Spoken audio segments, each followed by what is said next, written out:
आज हम देखेंगे जनरल एंट्री का पार्ट 2। ठीक है, पार्ट 1 में हमने देख लिया था कि ट्रेडिशनल अप्रोच में पर्सनल का रूल क्या होता है और कहाँ पर उसका रूल यूज़ करा जाएगा। रियल का भी हमने देखा था और नॉमिनल का भी, और कुछ 5 एंट्रीज हमने करी थी और 6th एंड 7th एंट्री आपको मैंने होमवर्क के लिए दी थी। ठीक है, तो अगर जिसने कर ली है वो चेक कर लो और जिसने नहीं करी है वो देख लो कि कैसे होती है। ठीक है, 6th एंट्री से हम स्टार्ट करते हैं और वही हम अपने 4 स्टेप्स फॉलो करेंगे।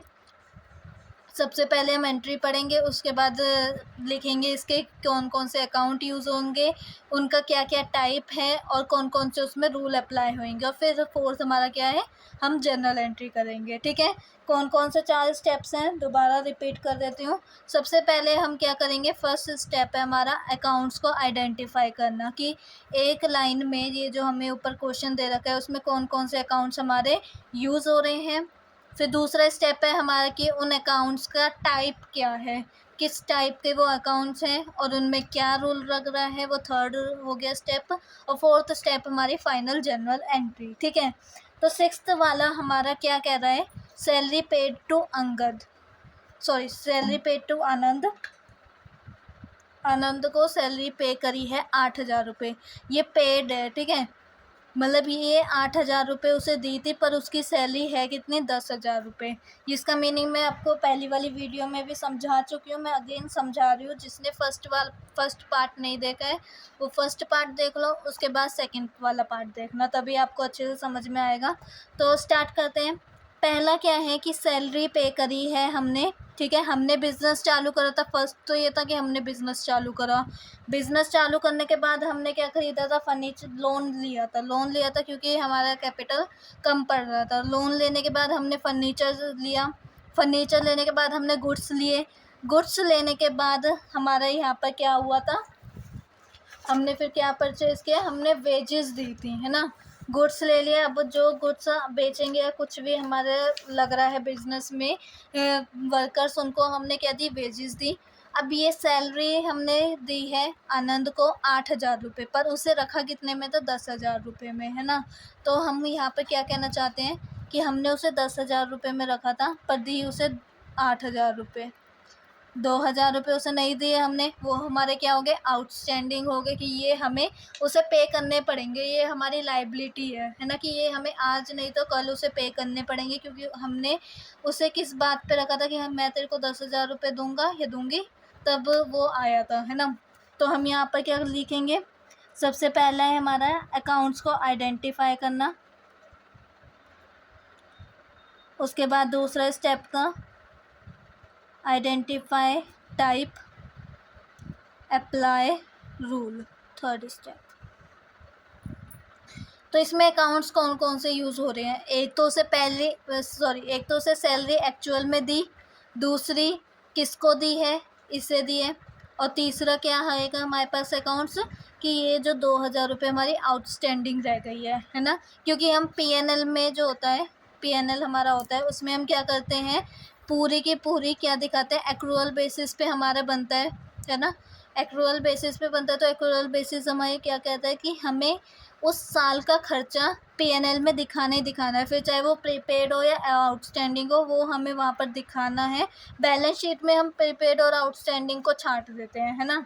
तो यहाँ पर हम क्या करेंगे, हमें जनरल एंट्री करनी है, तो पूरे 10,000 अमाउंट की करेंगे एक्रूअल बेसिस पे। तो यहाँ पर क्या लिखेंगे, सबसे पहले हमने सैलरी दी, सैलरी अकाउंट, कैश में दी 8,000 रुपये, तो उसे पे कर दिए ना, कैश में दी या बैंक में दी, हम कैश लिख लेते हैं, कैश अकाउंट। और हमने क्या हुआ कि ये अब मेरा क्या बन गया है, एक तरीके की लाइबिलिटी हो गई है आनंद, क्योंकि मैंने इसे 2,000 रुपये नहीं दिए, तो ये मेरी एक तरीके की क्या है, लाइबिलिटी है। तो मैं यहाँ पे क्या लिखूँगी, आउटस्टैंडिंग सैलरी, क्योंकि मैंने इसे 2,000 रुपये नहीं दिए हैं। सैलरी अकाउंट कौन सा होता है, ये पीएनएल में जाता है सैलरी अकाउंट, तो यहाँ पे मैं क्या लिखूँगी, इसे नॉमिनल जाता है ना पीएनएल में। कैश का बैलेंस हमें अगले साल काम में आएगा, या फिर कि हम ये भी कह सकते हैं कैश हमारा रियल अकाउंट है। ठीक है, उसके बाद आउटस्टैंडिंग सैलरी, अब ये मेरा क्या बन गया है, आनंद पर्सनल बन गया। क्यों? क्योंकि अब मेरे को इसे पैसे देने पड़ेंगे, ये मेरे लिए क्या है, लाइबिलिटी है। ठीक है, तो मैं यहाँ पे क्या लिखूँगी, पर्सनल। ये मेरा क्रेडिटर है, मेरे को इसे पे करना पड़ेगा। और ये मतलब इसे मैंने पर्सनल में मैं कौन सी कैटेगरी में लेके आऊँगी, जो पर्सनल में मैं इसे कौन सी कैटेगरी में लाऊंगी, नेचुरल वाले में। क्योंकि आनंद जो है वो क्या है, वो कोई आर्टिफिशियल पर्सन नहीं है, ये नेचुरल पर्सन है। ठीक है, अब आगे देखो अप्लाई रूल, कौन सा रूल इसमें अप्लाई होएगा, नॉमिनल वाले में डेबिट ऑल एक्सपेंस। तो देखो यहाँ पे डेबिट में क्या करूँगी, ऑल एक्सपेंसेस, क्योंकि सैलरी मेरा क्या है, एक्सपेंस है। और कैश मैंने पे करा है, तो क्रेडिट करूँगी मैं से what goes out.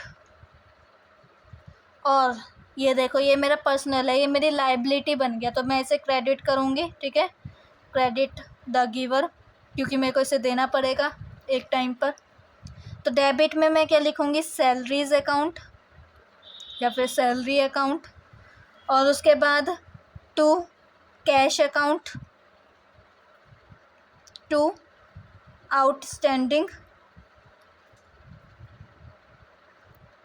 Salaries account. ठीक है, या फिर सैलरी अकाउंट भी लिख सकते हो, क्योंकि यहाँ पे सैलरी मैं इसलिए लिख रही हूँ, एक ही बंदे को हमने देना है, बहुत सारे बंदे नहीं है। अगर सैलरीज लिखती तो दो या फिर उससे ज़्यादा लोग होते। तो मैंने यहाँ पर क्या लिखा, सैलरी अकाउंट। सैलरी में मेरे पूरे 10,000 रुपये आएंगे, जो मैंने उससे करा था कि तू अगर मेरे बिज़नेस का ये काम करेगा तो मैं तेरे को 10,000 रुपये दूँगी। तो ये आएंगे सैलरी में। मैंने उसे पे कितना किया है, एक्चुअली में मैंने उसे पे कितना किया, 8,000 रुपये।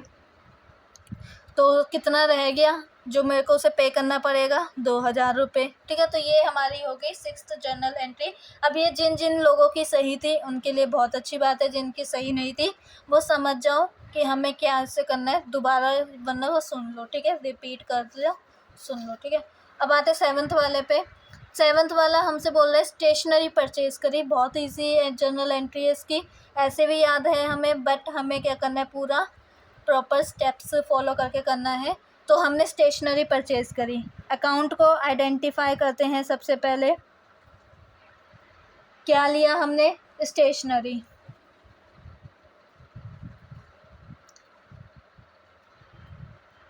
और कैश दिया होगा उसके बदले हमने। और क्या करना है, अब टाइप इसका आइडेंटिफाई करना है। तो टाइप क्या है इसका, स्टेशनरी है। इसका बैलेंस अब नेक्स्ट ईयर मेरे किसी काम नहीं आएगा, मेरे को इसे पीएनएल में ट्रांसफ़र करना है, तो ये क्या है, नॉमिनल है, एक्सपेंस है ये हमारा स्टेशनरी। कैश क्या है, रियल है। रूल कौन सा अप्लाई होएगा, तो ये हमारा एक्सपेंस है, तो डेबिट ऑल एक्सपेंस। क्रेडिट क्या आएगा, व्हाट गोज़ आउट, क्योंकि मेरा कैश बाहर गया है किसी और अनदर शॉपकीपर के पास। क्योंकि देखो मैंने क्या करा, दुकान पे जाके उससे पेन पेंसिल इरेज़र शार्पनर सब मांगा है ना, जो मेरे को चाहिए था मैंने वो मांग लिया। तो मैं उसके बदले उसे पैसे दूंगी जितना बनेगा। ठीक है मेरा, तो यहाँ पे क्या होगा, व्हाट गोज़ आउट। ठीक है, तो यहाँ पे मेरी जर्नल एंट्री क्या आएगी, stationery account debit to cash account. Stationery कितने रुपए की ख़रीदी मैंने, 2,000 रुपये की। अब देखो नरेशन, मैं इसकी भी नरेशन लिखवा देती हूँ। बिंग क्या आएगा हमारे पास, salary paid to Anand ₹8,000 and total salary कितनी थी, ₹10,000। या फिर आप इसकी जगह क्या लिख सकते हो, और आउटस्टैंडिंग सैलरी 2000, ठीक है। ये भी लिख सकते हो अगर आपको पूरा का पूरा क्वेश्चन से मैच नहीं करना है ना, क्योंकि मैंने ऊपर पूरा क्वेश्चन का लिख लिया। अगर आपको एंड के बाद कुछ और लिखना है कि हमने सैलरी आनंद को 8,000 रुपये पे करी है, बट आउटस्टैंडिंग कितनी है और एंड आउटस्टैंडिंग कितनी है 2,000 रुपये, या फिर हम लिख सकते हैं उसकी टोटल सैलरी कितनी है 10,000 रुपीज़, ठीक है। और यहाँ पर क्या लिखेंगे 7th वाले का नरेशन, बिंग स्टेशनरी परचेज, ठीक है, स्टेशनरी परचेज ₹2000, ठीक है। ये हमारी नरेशन हो गई। अब आते हैं नेक्स्ट वाले पे। आई होप आपको ये दोनों की दोनों एंट्रीज समझ में आई होंगी। फर्स्ट 6th वाली थोड़ी मुश्किल थी क्योंकि उसमें आउटस्टैंडिंग का आ जाता है, वरना 7th वाली तो बहुत ही ईजी थी, हम नॉर्मल भी करते हैं। अब आते हैं यहाँ पर 8th वाली में। 8th वाली हमसे क्या कह रही है, जर्नल एंट्री, सॉरी ये हमारी लाइन एडवर्टाइजमेंट एक्सपेंस। अब मेरे को अपने सामान को बेचना है तो मैं एडवर्टाइज करूँगी, वहाँ पर मैगज़ीन में छपवाऊँगी या न्यूज़पेपर में या फिर टीवी में या रेडियो में मैं क्या करवाऊँगी, मशहूरी दूँगी, ठीक है, अपने गुड की, ठीक है, या फिर बोलते हैं एडवर्टाइजमेंट दूँगी। तो क्या होता है, एक्सपेंस है ये मेरा, आपको सामने ही दिख रहा है एडवर्टाइजमेंट एक्सपेंस, तो आपको पता ही चल गया होगा इसकी एंट्री। पर हम क्या करेंगे, अपने स्टेप्स को फॉलो करते हुए चलेंगे ताकि हमें चाहे बड़ी एंट्री हो या छोटी एंट्री हो, हम अपने स्टेप्स को नहीं भूलेंगे, ठीक है। ये स्टेप्स आप बस याद रखो और इन्हें ही फॉलो करो, आपकी हर एक एंट्री हो जाएगी, ठीक है। तो पहले क्या है, हमें आइडेंटिफाई करना है अकाउंट। तो कौन कौन सा अकाउंट है, एडवर्टाइजमेंट, हमने प्रचार करा अपने गुड्स का, अब मैंने एडवर्टाइजमेंट करा, ये मेरा एक्सपेंस है तो मैं दूंगी भी ना, जो एडवर्टाइजमेंट वाली कंपनी है। लाइक मैंने न्यूज़पेपर में बोला कि 5 दिन तक मेरे गुड्स का एडवर्टाइजमेंट करो, मेरे गुड्स की अच्छी अच्छी वो छापो, ठीक है, मेरिट्स छापो, इसके जो इसके फ़ायदे हैं वो छापो अपने न्यूज़पेपर में। तो मैं उन्हें पैसा दूंगी कि मेरे को, अब वो अपने पेपर में मेरे क्या करेंगे, मेरे प्रोडक्ट की एडवांटेजेस लिखेंगे, या फिर मैं टीवी वालों को दूंगी, कोई चैनल को दूंगी, ठीक है, किसी चैनल को मैंने दे दिए हैं पैसे कि भाई मेरे एड्स में, अपनी जो ऐड होती हैं उनमें मेरे गुड्स की क्या बताओ, एडवर्टाइजमेंट करो, उसके फ़ायदे बताओ, ठीक है, तो मैं उनको पैसा दूंगी। ये मेरा क्या है, नॉमिनल अकाउंट, बिकॉज इसे मैं क्या करूँगी, उसी साल के P&L में दिखाऊँगी कि ये मेरा एडवर्टाइजमेंट, मैं इसका बैलेंस BD या CD तो लेके नहीं जाऊँगी कहीं पर। और ये मेरा क्या है, रियल अकाउंट है। कौन कौन सा रूल अप्लाई होएगा यहाँ पे, डेबिट, क्योंकि ये हमारा एक्सपेंस है, क्रेडिट होएगा क्योंकि मेरा पैसा बाहर जा रहा है, व्हाट गोज़ आउट। और अब आते हैं जर्नल एंट्री पे। तो जर्नल एंट्री मेरी क्या होएगी, advertisement account debit to cash account, ठीक है, और कितने रुपए से होएगी, 1000 रुपीज़ से। और नरेशन अगर मेरे को लिखनी है तो मैं क्या लिखूँगी, बिंग एडवर्टाइजमेंट एक्सपेंस ₹1000, ठीक है, ये मेरी क्या हो जाएगी, नरेशन हो जाएगी। अब आते हैं नेक्स्ट वाले पे, 9th क्वेश्चन हमारा, जिसमें मैंने अब क्या करें, गुड्स बेचे हैं। तो जैसे ही मैंने परचेज़ करे है ना, मैंने परचेज़ कैसे करे थे, कुछ कैश में परचेज़ करे थे, कुछ क्रेडिट में परचेज़ करे थे, ऐसे ही मैं यहाँ पे करूँगी। कुछ गुड्स मेरे क्या होंगे, कैश में होंगे, कोई मैंने कैश में सेल करे होंगे, और कोई कस्टमर मेरे पास आया होगा कि नहीं भाई मेरे पास अभी इतना पैसा नहीं है, तुम थोड़े पैसे ले लो या फिर मैं तुम्हें बाद में पैसे दूंगा। अब देखो कोई जानने वाला आ जाए दुकान पे तो उससे मना तो नहीं होगा कि भाई नहीं हम तो पूरा कैश में ही लेंगे, है ना। हमें उधार भी करना होता है, अगर कोई बिज़नेस कर रहे हैं तो हमें उधार भी करना होता है और कैश में भी डील करनी होती है।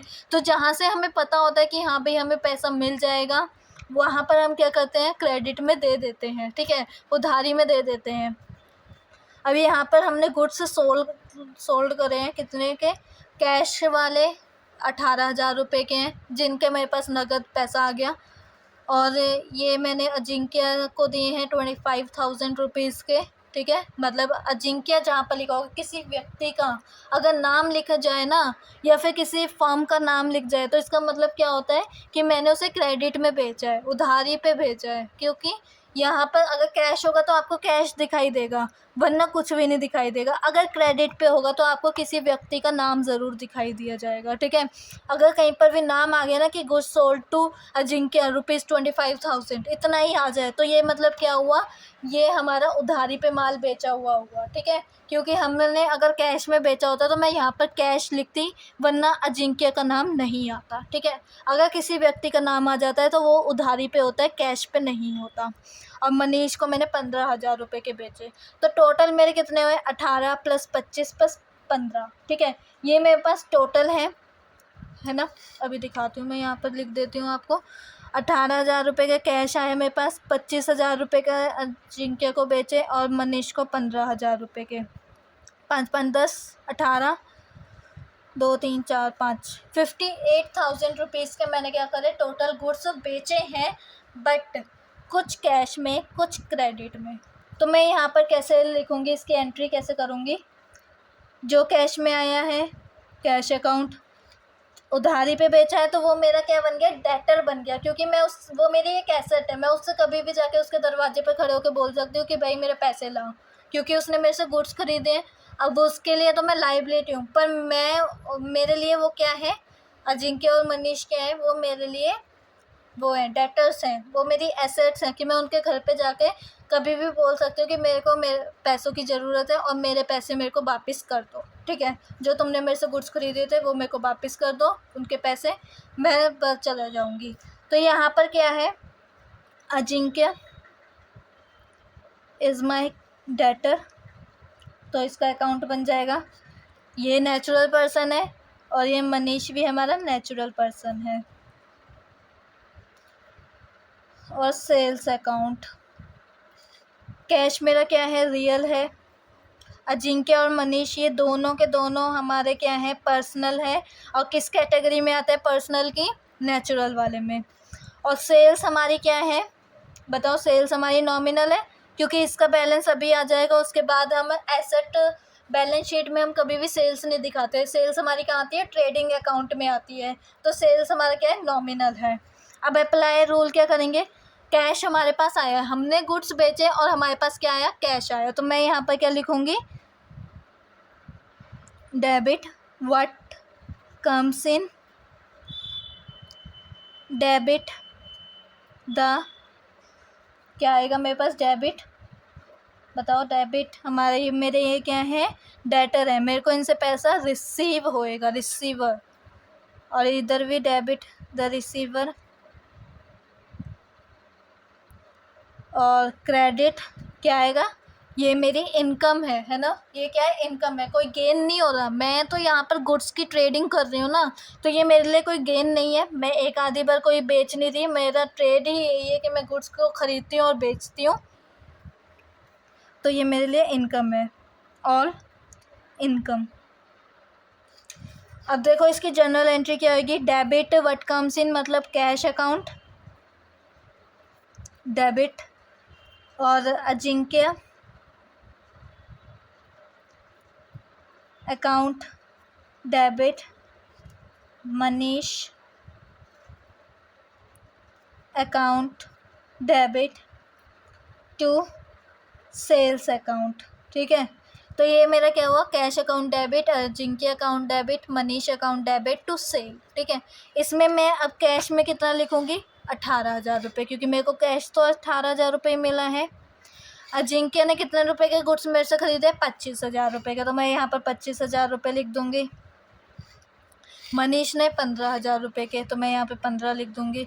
और टोटल मैंने कितनी सेल करी है, इन तीनों को मिला के लिख दूँगी, क्योंकि मेरी टोटल इतनी सेल हुई है। तो टोटल मेरी हुई है 58,000 रुपीज़ की सेल, ठीक है। और इसकी नरेशन आप लिख सकते हो कि गुड्स सोल्ड इन कैश, और ये भी लिख सकते हो अजिंक्य एंड मनीष ऑल्सो, ठीक है। In cash and in credit being goods sold in cash as well as credit, कि हमने गुड्स को सोल्ड करा है कैश में भी एंड क्रेडिट में भी, ठीक है, उधारी पे भी बेचा है और नगद में भी बेचा है। अब आते हैं नेक्स्ट वाले पे। नेक्स्ट हमारी आती है 10th एंट्री। 10th एंट्री कहती है पेड टू संगम। अब कुछ याद आ रहा होगा कि ये किस व्यक्ति का नाम आ गया, ये कौन सा मनुष्य है। इससे हमने क्या खरीदा था, गुड्स परचेज करे थे, है ना, इससे मैंने माल खरीदा था, तो अब मेरे को पैसे तो इसके पे करने पड़ेंगे क्योंकि मैंने गुड्स बेचे। अब बेचे हैं तो मेरे पास कुछ पैसा आया होगा, जैसे कि कैश में मैंने बेचे तो मेरे पास 18,000 रुपये आया। तो मैंने सोचा कि इसके ही पैसे क्यों ना मैं दे दूं, क्योंकि एक मेरी बैलेंस शीट में क्या है, लायबिलिटी साइड दिख रहा है, मेरा बोझ है ये, ठीक है। तो मैं क्या करूँगी, इसे पे करूँगी। पर मैंने इससे पे कितना करा है, 14,500। और अगर आप देखोगे तो मैंने इससे माल कितने का ख़रीदा था, लेट्स सी। सबसे पहले हम अपना डब्बा बना लेते हैं। इससे हमने माल ख़रीदा था, कितना ख़रीदा था, 15,000 रुपीज़ का हमने इससे माल ख़रीदा था। तो अब देखो 15,000 रुपये का मैंने इससे माल ख़रीदा और मैंने इसे कितना पे करा, 14,500 रुपये। तो 500 रुपये का डिफरेंस है। ये जो छोटा छोटा डिफरेंस होता है ना, 500 600 या फिर ऐसे 300 400 या 100 रुपये का या 50 रुपये का, ये डिफरेंस हमारे होते हैं डिस्काउंट। कि मैंने उसे पैसा पे करा, मैंने उसे पूरे 15,000 रुपये दिए, तो उसने फिर मैंने बोला 15,000 रुपये देते हुए बोला, मैं कहा देख, मैंने तेरे को टाइम पे दिए पैसे, है ना, और जल्दी भी दे दिए, मैंने लिए थे ऐसे क्रेडिट पे थे, पर मैं बेच के तेरे को पैसे नहीं देता, गुड्स बेच के पैसे नहीं देती मैं तेरे को, तो तू मेरा क्या कर लेता, है ना, कुछ भी नहीं कर पाता। क्या होता, केस ही कर जा सकता था और वो सालों साल हम देखते रहते हैं। मैंने तेरे को पैसे पे करे हैं तो तुम मेरे को क्या करो, कुछ डिस्काउंट करो, डिस्काउंट अलाउड करो, ठीक है। मेरे को इनकम तो होनी चाहिए कि मैंने तुम्हें पैसे पे करे हैं, टाइमली पे करे हैं, टाइम से पहले पे करे हैं। तो ये 500 रुपये का मेरे को क्या देता है, डिस्काउंट दे देता है। और ये बिज़नेस में चलते रहते हैं, जब हम किसी से माल परचेज़ करते हैं, ख़रीदते हैं ना, या फिर बेचते हैं, तो हम डिस्काउंट देते रहते हैं। अब जैसे मैंने इन्हें बेचे गुड्स, अजिंक्य और मनीष को, तो ये अगर मेरे को पैसे देंगे टाइम से पहले या फिर टाइम पे, तो ये कहेंगे कि भाई मेरे को कुछ डिस्काउंट तो दो, हमने तुम्हें पैसे दिए हैं, चाहे वो हमारे ही हों, पर हमें क्या चाहिए, डिस्काउंट चाहिए। तो यहाँ पर देखो हमने पे करा है संगम को 14,500 रुपये, तो हमारा क्या है, 500 रुपये का डिस्काउंट है। तो हम यहाँ पर क्या लिखेंगे, संगम। संगम क्यों लिखा है, क्योंकि इसे हमने क्या बना लिया था, अपना क्रेडिटर। तो अब मैं क्या करूँगी, इसे डेबिट करूँगी, तो मेरा क्या हो जाएगा, क्रेडिट और डेबिट का बैलेंस आपस में कट हो जाएगा और संगम का कोई नामो निशान नहीं रहेगा मेरे बुक्स ऑफ अकाउंट्स में, ठीक है। उसके बाद देखो इसने मेरे को कैश दिया है, तो कैश अकाउंट, ये मेरा क्या है, पर्सनल है, नेचुरल है ना, ये भगवान ने बनाया इसे। ये मेरा रियल है, इसमें कौन सा रूल अप्लाई हो रहा है, डेबिट, मेरे को पैसा रिसीव हुआ है। पहले ये गिवर था, है ना, जब मैंने इसे संगम को क्या करा था, क्रेडिट करा था, तब ये मेरे लिए क्या था, गिवर था, क्रेडिट द गिवर। बट जब इसने मेरे को पैसा दे दिया तो ये मेरा क्या हो गया, रिसीवर हो गया, मैं इससे मेरे को पैसा मिला है। और कैश को मैं क्या करूँगी, क्रेडिट, सॉरी ये उल्टा बोल दिया मैंने, है ना, ये मैंने उल्टा बोल दिया। दोबारा मैं बताती हूँ आपको कि पेड करा है मैंने संगम को पैसा, जो मैंने उससे ख़रीदा था, मैंने उसे वो वापस गुड्स ख़रीदे थे मैंने, अब मेरे को उसे पैसा देना पड़ेगा, तो मैंने उसे पैसे दिए। तो मैंने संगम को क्या करा था, वो मेरी लाइबिलिटी थी, इतना मैंने सही बोला है कि वो मेरी लाइबिलिटी थी, मेरे को उसे एक टाइम पे करना था, तो मैंने क्या करा, उसे पे करा पैसा। और मैंने उससे ये बोला कि मेरे पास भाई 14,500 रुपये ही है, इतने में तो मेरी फुल सेटलमेंट कर दे। तो उसने कहा ठीक है, 15,000 है, 500 रुपये का तेरा डिस्काउंट मैंने सोच लिया। तो मैंने क्या करा, संगम को पर्सनल में करा और डेबिट करा। डेबिट क्यों करा?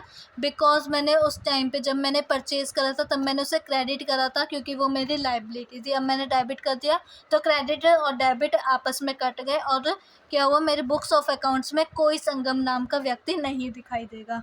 और कैश मैंने क्रेडिट इसलिए करा क्योंकि मैंने क्या करा है, उसे पैसा दिया है तो मेरे तरफ से कैश गया है। ठीक है, तो अब मैं यहाँ पे क्या लिखूँगी, Sangam account debit to cash account. अब आप बोलोगे कि डिस्काउंट अगर मिला है 500 रुपये का तो वो मैंने शो क्यों नहीं करा? बिकॉज हमें यहाँ पे एंट्री में नहीं बोला कि इन फुल सेटलमेंट, या फिर ये नहीं बोला कि डिस्काउंट मिला है हमें, ठीक है, 500 रुपये का, ये कुछ नहीं बोला। हमें सिर्फ इतनी एंट्री बोली है कि हमने पैसा पे करा है उसे इतना, तो हम उतनी ही एंट्री करेंगे जितना हमें, मतलब जितनी हमें चादर दे रखी है हम उतना ही पैर आगे बढ़ाएंगे। हमें बोला है बस कि उस हमने पैसा इतना उसे पे करा है तो हम बस इतनी ही एंट्री करेंगे। अगर हमें यहाँ पे बोला जाता है इन फुल सेटलमेंट या फिर एंड डिस्काउंट रिसीव्ड 1500 500, ऐसे अगर हमें बोला जाता तो हम डिस्काउंट की भी एंट्री करते, बट हमें ऐसा कुछ नहीं बोला गया, तो हम बस हम पे करा है तो पे की एंट्री करेंगे। कितना करा है? 14,500। 14,500 नरेशन बीइंग पेड टू संगम। ठीक है, आप पैसा लिखना चाहते हो ₹14,500 तो वो भी लिख सकते हो, कोई वो नहीं है। अब एक और एंट्री कर लेते हैं। अब नेक्स्ट एंट्री है डिस्काउंट रिसीव्ड। आ गई ना, डिस्काउंट हमें रिसीव हुआ है संगम से, फ्रॉम संगम। कितना? जो अभी बैलेंस बच गया था हमारा।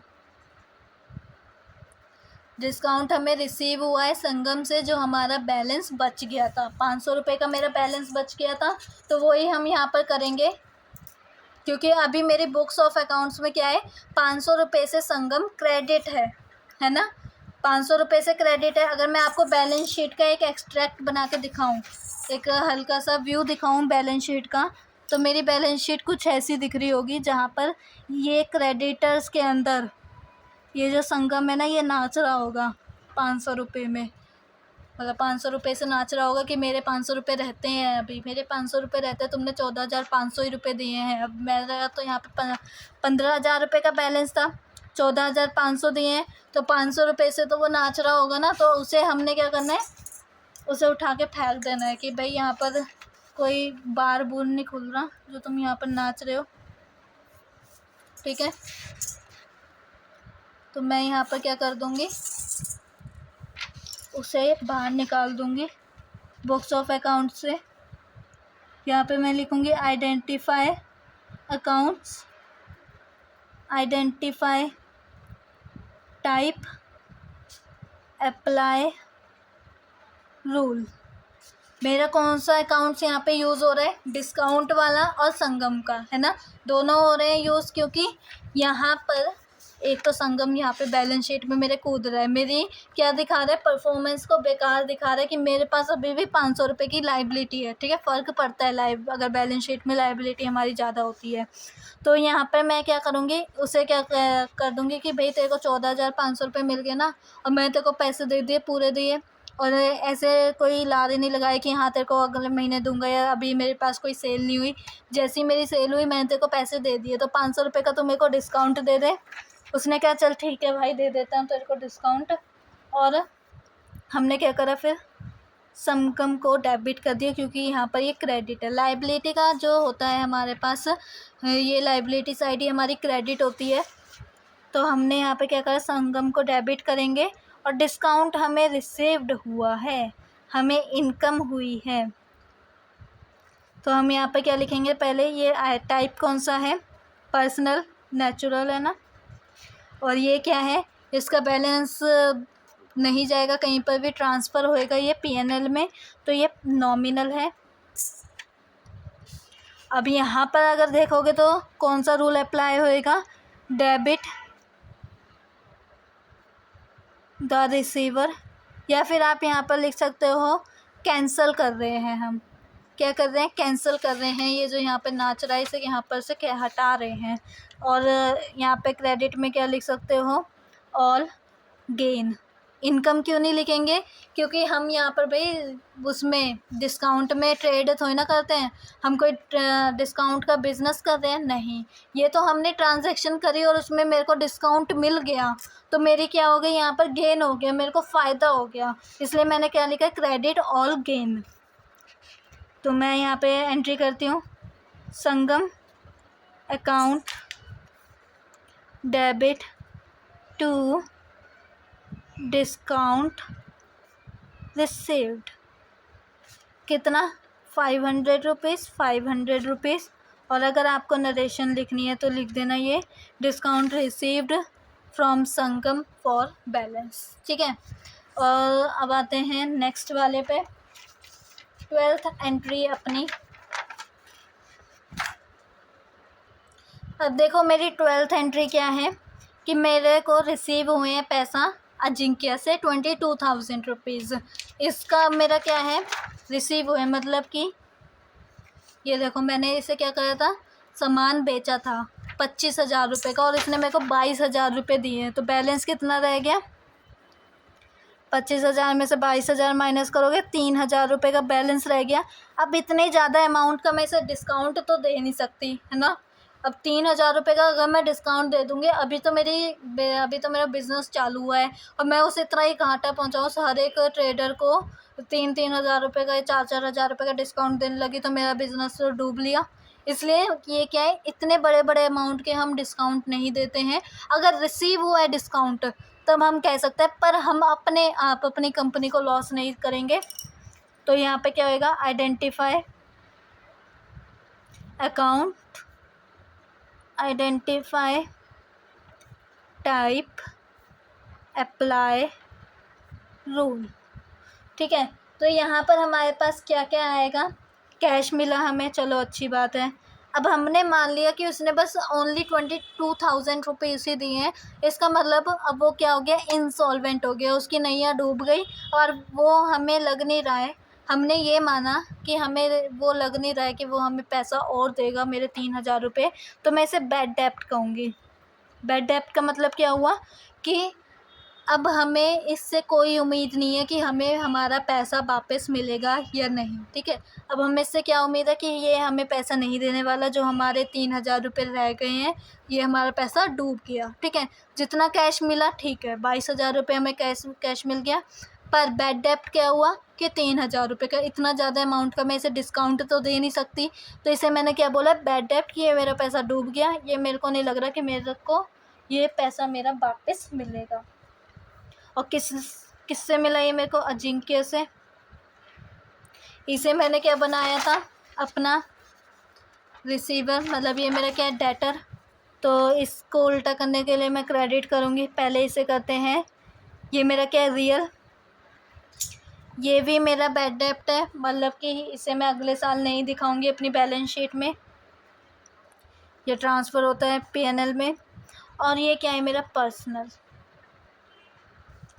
अब अप्लाई रूल करते हैं, तो डेबिट व्हाट कम्स इन, हमारे पास कैश आया, और डेबिट क्या करेंगे इसको, ये हमारे बैड डेप्ट हुए मतलब ऑल लॉसेस। अब ये हमारे पास एक्सपेंस नहीं है, ये लॉस है। हमने एक ट्रांजैक्शन करी, उसमें उसने हमें 3,000 रुपये नहीं दिए, बस 22,000 रुपये दिए। 25,000 का वो हमसे गुड्स ले गया और 22,000 रुपये उसने दिए। हमें क्या पता था, अगर नहीं करता, अगर हमें पता होता कि वो हमें सिर्फ 22,000 रुपये देने वाला है तो हम उसे 22,000 का ही गुड्स देते हैं, बट हमें ऐसा कुछ नहीं पता था। तो इसलिए हमने उसे 25,000 का उस टाइम पे दे दिया, बट अब उसने हमें 22,000 रुपये दिए, तो 3,000 रुपये का हमारा लॉस हो गया। क्रेडिट हम क्या करेंगे, उसे गिवर, इसने हमें पैसा दिया है तो ये गिवर हुआ। अब करते हैं कैश अकाउंट, हमारे पास कैश आया, बैड डेप्ट भी हुए, हमें लॉस हुआ। ये अभी हमने माना है, ये जो बैड डेप्ट होता है ना, ये कंपनी अपने आप एज्यूम करती है कि हाँ भाई हमने मान लिया कि ये पैसा अब हम उस आदमी से हमारे पास नहीं आने वाला, ये पैसा हमारा डूब गया। तो कैश कितना मिला, 22,000 रुपये। जिसमें से 3,000 रुपये हमने मान लिया कि वो डूब गया हमारा, और 25,000 रुपये टोटल थे। नरेशन लिखनी हो तो लिख लेना। Being cash received from Ajinkya ₹22,000। ठीक है, बस। अब आते हैं नेक्स्ट एंट्री पे, 13 वाली पे। 13 वाली हमसे कह रही है कि हमने इन्वेस्टमेंट करी है। इन्वेस्टमेंट करी है कहाँ पर? एफडी में, फिक्स डिपॉजिट में। एट द रेट ऑफ 12% हमें इंटरेस्ट मिलेगा। और कितने अमाउंट में करिए? 50,000 रुपये में। और क्या ये हाफ ईयरली मिलेगा हमें, आफ्टर 6 मंथ्स के बाद हमें इंटरेस्ट मिलेगा। ठीक है, अगेन मैं दोबारा रिपीट कर देती हूँ। हमने क्या करा है? इन्वेस्टमेंट करी है एक बैंक में, किसी भी बैंक में हमने इन्वेस्टमेंट करी 50,000 रुपये की। 12% उस पर इंटरेस्ट मिलेगा मेरे को अमाउंट का, और 6 मंथ के बाद मिलेगा, मतलब 6 महीने बाद मिलेगा मेरे को। साल में 2 बार मिलेगा। हाफ ईयरली उसे कहते हैं जब हमें साल में 2 बार इंटरेस्ट मिलता है। ठीक है, क्वार्टरली का मतलब होता है साल में 4 बार इंटरेस्ट मिलेगा, और हाफ ईयरली मतलब साल में 2 बार इंटरेस्ट मिलेगा। तो यहाँ पे क्या है? अकाउंट्स को हमें आइडेंटिफाई करना है। टाइप क्या है और कौन सा रूल अप्लाई हो रहा है। सबसे पहले देखो, हमने क्या करा है? एफडी करी है, हमने इन्वेस्टमेंट करी है कहीं पर। अभी हम इंटरेस्ट नहीं करेंगे, क्योंकि अभी अभी तो ताज़ा तो आज ही तो हमने क्या करी है, यहाँ पर इन्वेस्टमेंट करी है एफडी में। तो आज ही हम अपना इंटरेस्ट क्यों निकालें?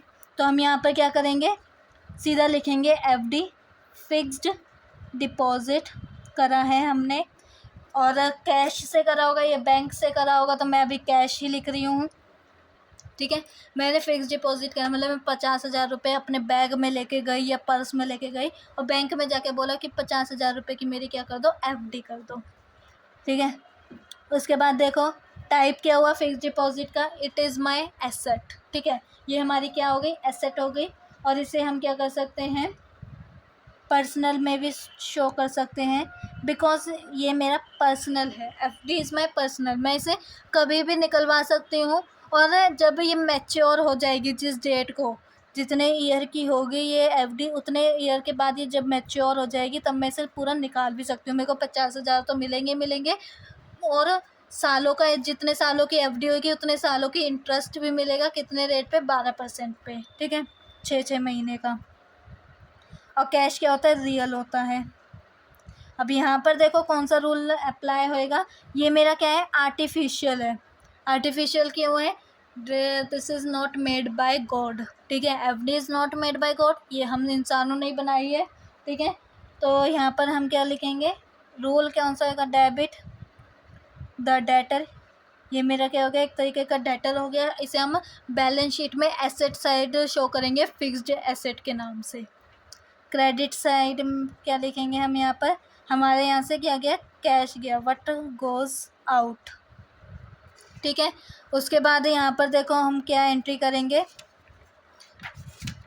Fixed deposit account debit to cash account. कितने रुपए से? 50,000 रुपये से करी है हमने।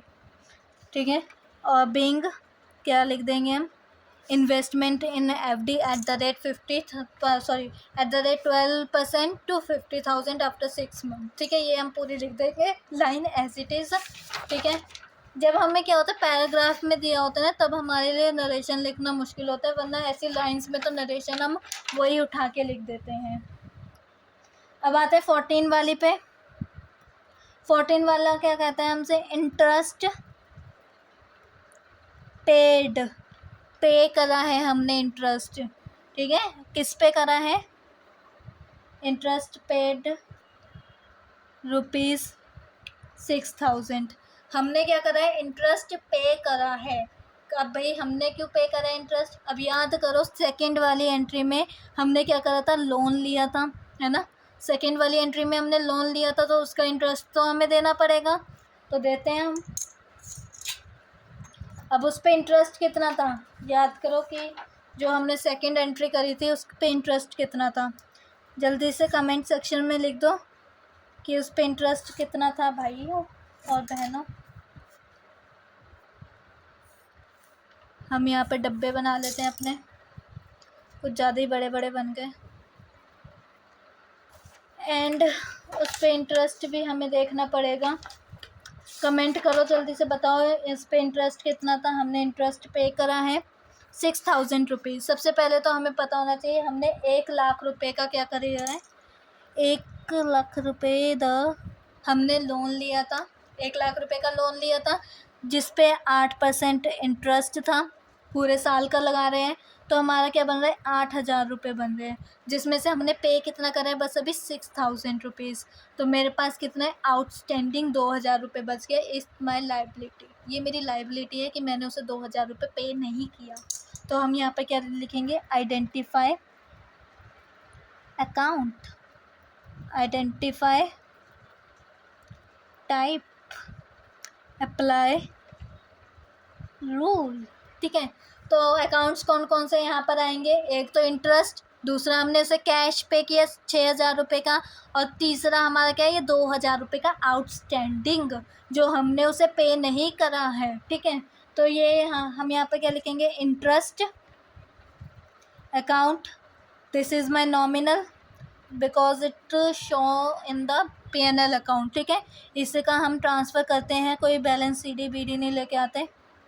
और कैश हमने पे किया 6,000 रुपये का, इट्स माई रियल अकाउंट। ठीक है, रियल टाइप है ये। और आउटस्टैंडिंग इंटरेस्ट ये मेरा क्या हो जाएगा, पर्सनल, बिकॉज मैंने इसे पे नहीं करा, आउटस्टैंडिंग हो गया। डेबिट ऑल एक्सपेंस, ये मेरा कोई लॉस नहीं है, ये मेरा एक्सपेंस है। क्रेडिट क्या आएगा मेरे पास, व्हाट गोज़ आउट, कैश मेरा गया बैंक के पास बिकॉज मैंने उसे इंटरेस्ट दे दिया। और क्रेडिट क्या लिखेंगे यहाँ पे, ये मेरा क्या है, क्रेडिटर, मतलब मेरे को इसे पे करना पड़ेगा। गिवर, ठीक है, मेरे को इसे पे करना पड़ेगा, क्रेडिट द गिवर। ठीक है, सही कर रहा, क्रेडिट द गिवर। अब आते हैं जनरल एंट्री पे, इंटरेस्ट अकाउंट डेबिट, कितने से डेबिट होएगा मेरा इंटरेस्ट अकाउंट, पूरे 8,000 रुपये से। साल का मेरा क्या है इंटरेस्ट 8,000 रुपये है, जिसमें से मैंने 6,000 रुपये पे करा है और 2,000 रुपये मेरा आउटस्टैंडिंग है। तो 8,000 रुपये मेरे साल का है इंटरेस्ट, जिसमें से मैंने कितना पे करा है 6,000 रुपये, और आउटस्टैंडिंग कितना है 2,000 रुपये। ठीक है, ये हो गया आपका 14th एंट्री। अब आते हैं 15 वाली पे। तो 15 जनरल एंट्री है मेरी बैड डेप्ट वाली। अभी मैंने बैड डेप्ट कर दिया था ना उसे कि भाई 3,000 रुपये मेरे को अजिंक्य से नहीं मिलेंगे, बट क्या हुआ उसने मेरे को दे दिए 2,000 रुपये। अभी भी 3,000 रुपये नहीं दिए, 2,000 रुपये ही दिए हैं।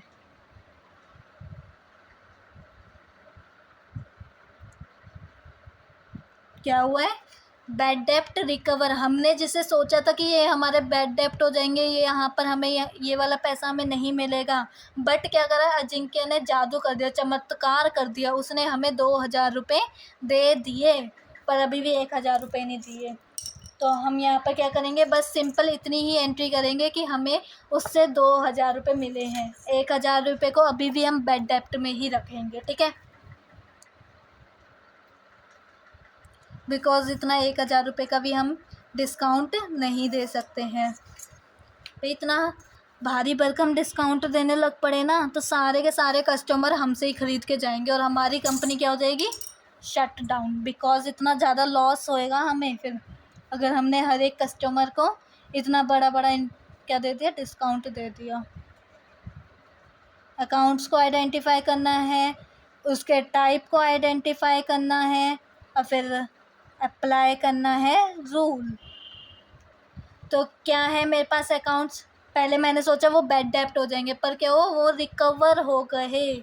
मेरे को एक तो कैश मिला, real account, what comes in. फिर क्या हुआ, मेरे बैड डेप्ट रिकवर हो गए, जिसे मैंने सोचा था कि मेरा ये तो लॉस हो गया, बट यहाँ पर क्या हुआ, वो मेरे पास वापस मेरी एक इनकम बन के आ गया, और ये मेरा नॉमिनल में शो होगा, बिकॉज ये इस अकाउंट की कोई जगह नहीं है बैलेंस शीट में।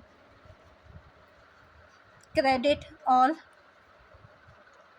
गेन, या फिर हम क्या बोलें इसे, इनकम बोलते हैं, बिकॉज ये हमने ट्रेड करा था।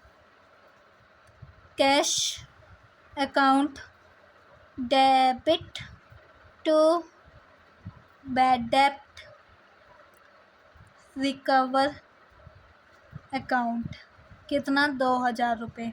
अब अगेन मैं समझा देती हूँ, कुछ बच्चे जो होंगे वो कंफ्यूज हो गए होंगे कि ये मैंने क्या कर दिया, यहाँ पर इनकम क्यों लिख दिया और ये मैंने क्या करा।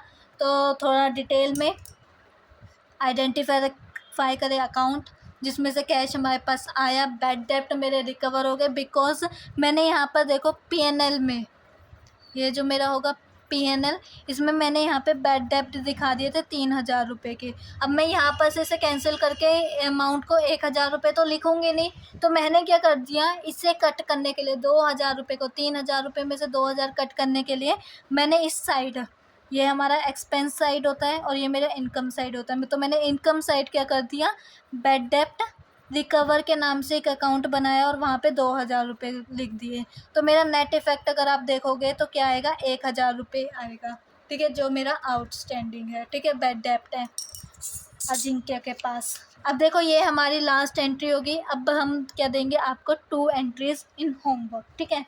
एज अ होमवर्क मैं आपको ये 2 एंट्रीज़ दे रही हूँ और आशा करती हूँ कि आपको ये मेरा समझ में आया होगा। ये जितनी भी मैंने 10 एंट्रीज़ आज करवाई हैं, और ये जो 2 एंट्रीज़ मैं दे रही हूँ, ये आप मेरे को क्या करोगे, पहले तो सॉल्व करोगे आप अपने आप, और उसके बाद ये मेरे को कहाँ पर भेजोगे, मेरी मेल पर। और मेरी जो मेल होगी वो आपको डिस्क्रिप्शन बॉक्स में मिल जाएगी। तो मैं पहले आपको एंट्रीज़ दिखा देती हूँ। इंटरेस्ट रिसीव्ड कितना हुआ है, एफडी पर इंटरेस्ट हमें रिसीव्ड हुआ है 1800 रुपये का टिल नाउ, मतलब 6 महीने बाद, या ये हमारा क्या होगा, 6 महीने बाद ही होगा इंटरेस्ट हमारा एफडी पे 12% का, और 6 मंथ का, जस्ट अ मिनट, हाँ, तो ये मेरा क्या होगा, 6 मंथ का इंटरेस्ट होगा। 6 महीने बाद मेरे को अपनी एफडी पे 1800 रुपये इंटरेस्ट मिला, ठीक है। ये अगर मैं आपको एंट्री बताऊं तो ये मेरी कुछ इस टाइप की एंट्री होएगी, जैसे मैंने इंटरेस्ट पे करा था ऐसी ही मेरी एंट्री होएगी। बिकॉज मेरा क्या है, 50,000 रुपये की मैंने इन्वेस्टमेंट करी है ना, एफडी में 50,000 रुपये की इन्वेस्टमेंट करी, 12% मेरा इंटरेस्ट था, और 6 महीने का क्या था, इन 6 महीने बाद मेरे को इंटरेस्ट मिलना था। तो अगर मैं इसे कैलकुलेट करूं तो क्या होएगा, 6 5 30, 3000 रुपये मेरे को इंटरेस्ट के तौर पे मिलना था, है ना। 50,000 रुपये मैंने फिक्स डिपॉजिट करा था, 12% उस पर क्या था, मेरा रेट था, और 6 महीने का हाफ ईयरली मेरे को मिलना था 6 मंथ के बाद। तो 6 मंथ के बाद मेरे को कितना मिलना चाहिए था, 3000 रुपये मिलना चाहिए था। भाई तुमने 18,000 रुपये क्यों दिया। तो ये मेरा क्या होगा, ये वाली, जैसे मैंने ये वाली करी है ना एंट्री, वैसे ही कुछ होगा, ठीक है। तो देख लेना करके एक बार, अगर समझ में आ जाए तो, पल्ले पड़ जाए तो कर लेना, वरना नेक्स्ट वीडियो में मैं करवा ही दूँगी, वरना आप मेरे को भेजना, ठीक है। मेरे को मेल करना, चाहे टूटी फूटी इंग्लिश हो चलेगी, हम भी इतने कोई अंग्रेज़ की औलाद नहीं है, ठीक है। तो जैसे भी इंग्लिश हो, कुछ भी हो, आप मेरे को मेल करना इन दोनों के आंसर्स, ठीक है। अब depreciation eight the rate of 10% on furniture पे क्या लगा, डेप्रिसिएशन लगा 10% का। अब कुछ बच्चे जिन्होंने फर्स्ट वाली नहीं देखा होगा मेरा पार्ट, वो सोच रहे होंगे कि फर्नीचर कहाँ से आ गया। तो फर्नीचर हमने स्टार्टिंग में ख़रीदा था 20,000 रुपीज़ का, तो ये मेरी 2 एंट्रीज़ हो गई हैं जिन्हें आपने एज़ अ होमवर्क में करनी है और मेरे को मेल करना है, ठीक है। और मेरी मेल आईडी आपको डिस्क्रिप्शन बॉक्स में मिल जाएगी। मैं एक और बार समझा देती हूँ, हमें इंटरेस्ट रिसीव हुआ है फ़िक्स डिपॉज़िट पे और अभी तक कितना मिला है 1800 रुपये, और मिलना कितना चाहिए था 3000 रुपये। हेल्प कर दी है मैंने इसमें आपकी। नेक्स्ट देखो, डेप्रिसिएशन 10% लगा है फर्नीचर पे। फर्नीचर खरीदा कितने रुपए का था, 20,000 रुपये का, ठीक है। और यहाँ पर आपने पूरे साल का डेप्रिसिएशन लगाना है, हाफ ईयरली ऐसा कुछ नहीं है, पूरे साल का आपने डेप्रिसिएशन लगाना है। तो ये 2 एंट्रीज़ हैं आपके लिए होमवर्क। अगर आप मतलब सही में पढ़े हो तो मेरे को ये होमवर्क करके मेरी मेल पे ज़रूर भेजना। मेल आपको डिस्क्रिप्शन बॉक्स में मिल जाएगी। और अगर आपको मेरी वीडियो अच्छी लगी हो तो लाइक करना, शेयर करना ज़्यादा से ज़्यादा अपने दोस्तों के साथ, और चैनल को सब्सक्राइब कर लो अगर नहीं किया है, ठीक है। मैं आपके लिए ऐसी ही वीडियोस लेके आऊँगी। और अगर आपको कोई और टॉपिक मेरे से समझना है तो वो आप डिस्क्रिप्शन बॉक्स में लिख सकते हो, वरना आप मेरे को मेल भी कर सकते हो, ठीक है। और अगर आप सोच रहे हो कि अगर आप मेरे को मेल करोगे तो आपकी मेल कहीं लीक हो जाए, कहीं कोई मैसेज भेजे, तो ऐसा कुछ नहीं होने वाला है। आपकी मेल मेरे पास ही रहेगी, ठीक है, और किसी के पास नहीं जाएगी। तो ये हो गया आज का ये वीडियो में जो मैंने बताना था। देन मिलते हैं हम अपनी नेक्स्ट वीडियो में।